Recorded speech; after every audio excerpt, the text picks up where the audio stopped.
కనకదుర్గమ్మ సాక్షిగా పైన అమ్మవారు ఉన్నారు, కనకదుర్గమ్మ అమ్మవారు, కింద కృష్ణమ్మ అమ్మవారు ఉన్నారు, కృష్ణమ్మ తల్లి. దుర్గమ్మ అమ్మవారి సాక్షిగా,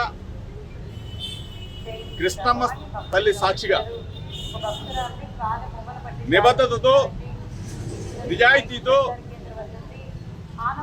నిండు మనసుతో అమ్మవారిని వేడుతున్నాను.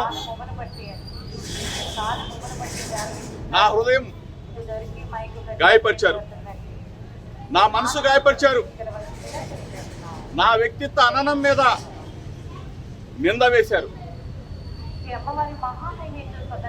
నేను నిబద్ధతతో, నిండు మనసుతో అమ్మవారిని వేడుకున్నాను.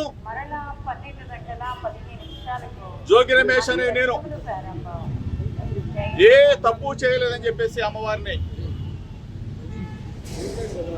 నేను ఏ తప్పు చేయనని చెప్పేసి, చేయను కూడా అని చెప్పేసి అమ్మవారి సాక్షిగా చెప్తా ఉన్నా. నా మీద నింద వేసిన, నా వ్యక్తిత్వ అననాన్ని, నా హృదయాన్ని గాయపరిచిన వ్యక్తులని అమ్మవారు మంచి బుద్ధి వాళ్ళకు ప్రసాదించాలని, వాళ్ళు ఎప్పుడు కూడా చెడు ప్రవర్తనతో మంచి మనసున్న జోగి రమేష్ నాలాంటి వాళ్ళ మీద బురద వేయకూడదని చెప్పేసి అమ్మవారు వాళ్ళకు మంచి బుద్ధి ఇవ్వాలని చెప్పేసి నేను అమ్మవారిని పెట్టుకున్నాను.